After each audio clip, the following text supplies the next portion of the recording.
The Hawke's Bay Farmers Market is the oldest and largest farmers market in New Zealand. In the 14 years since it began in Hastings, the market has developed and is now also in Napier on Saturdays, with some stallholders selling products not only locally but internationally as well. The Hawke's Bay Farmers Market is iconic, and we need to clarify that we have two markets here. There's the Hastings Market, which was set up 14 years ago, and during the summer we have around about 55 stallholders there, so it's a substantial size. And 4 or 5 years ago we established a market in Napier, a street market, and we would have at peak about 25 stallholders there.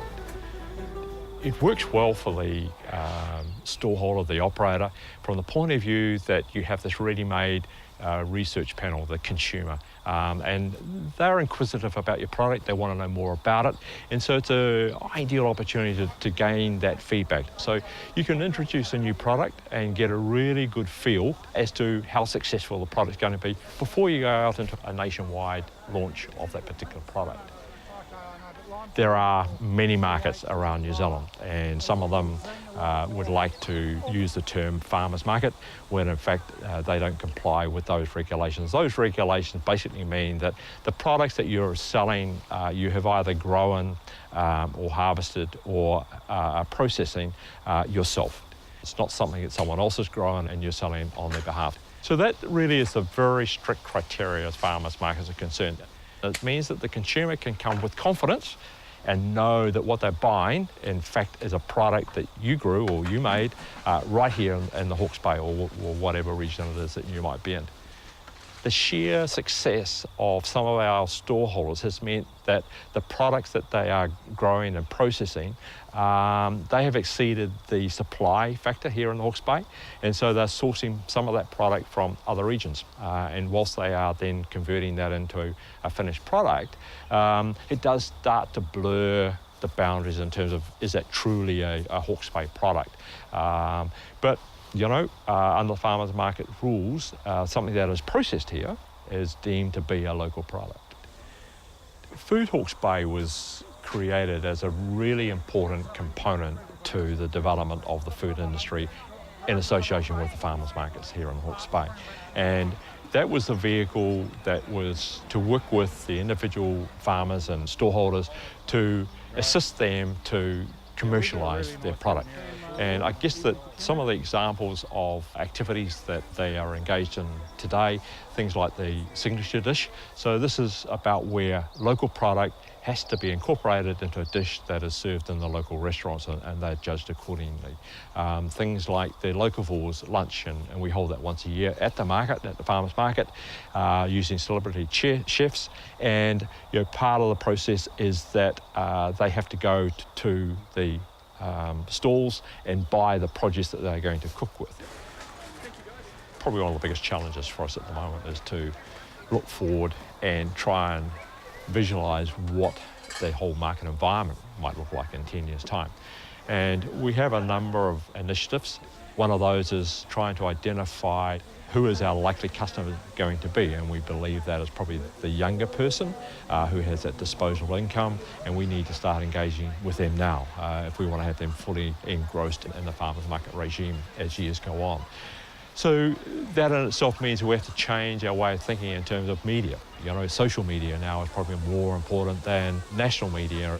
What social media does is that it enables the public to broadcast information very quickly in an unaudited way, good or bad. So those are some of the new challenges that we're facing. The market's been huge for all of us guys that, as a nucleus of food producing companies in an area like Hawke's Bay, we've been able to promote our product to the public, to get feedback from the public to see if that product would be acceptable into the market. So from that point of view, I think it's been huge, and I think the potential is huge also for us to continue to be there, because we can then help some of the fledgling companies that are coming into the market with their potential to move on to bigger things as well. It gives us the opportunity to have a completely different group of people any given time of the year looking at our product, and it gives us an opportunity to gauge where the market's sitting as well. But people love the fact that we grow what we're selling. They like to come along and ask, they've got some growing in the garden, they want to know a little bit about them, they want to know if there's anything they can do for bug control. And you know, you really don't mind, so long as they're not going to start up a nursery next door, you're helping them out. But at the end of the day, they might grow 6 capsicums, we're growing 600, so it's not really competition. And they just like to talk about it. We've seen the market grow immensely in the 9 years we've been going now. For new businesses, it's fantastic. They can gauge where they sit within the market without having to go to the expense of opening a big shop somewhere and having a lease that runs for 7 days of the week. They've got 1 day, they can concentrate really well on what they're doing, and they've got the other 6 days or 5 days if they do another market to develop their product and make it better if they need to, or just make more of it to keep up with demand. How are you getting on there, folks? This is the vegan almond roll, and it's cut like a salami, so there it is there, cut like a salami. It's great in terms of exposure, it's great in terms of learning. We try new products there. We experiment on people because we're not allowed to experiment on animals. And we've consciously done that and told people. But it's also good in terms of many of us share the same set of histories. Others have been there before and can give us advice and support. Oh, yes, yes. You get some very, very direct feedback from the customer at the market. There's no doubt about that. I mean, some people will just say, yuck, I hate it, or it's not my thing, or whatever. Our figs are quite unusual. We have a bit of a scrum usually in front of our place because we have a lot of testing going on, a lot of tasters and so on. And people talk to each other. And now what we find is people coming along, bringing other people to say, I've tried this, you should try it now. So we're getting a nice bit of confirmation, affirmation as well.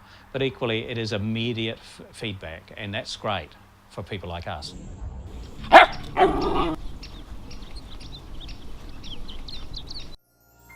This program was made with funding from New Zealand On Air.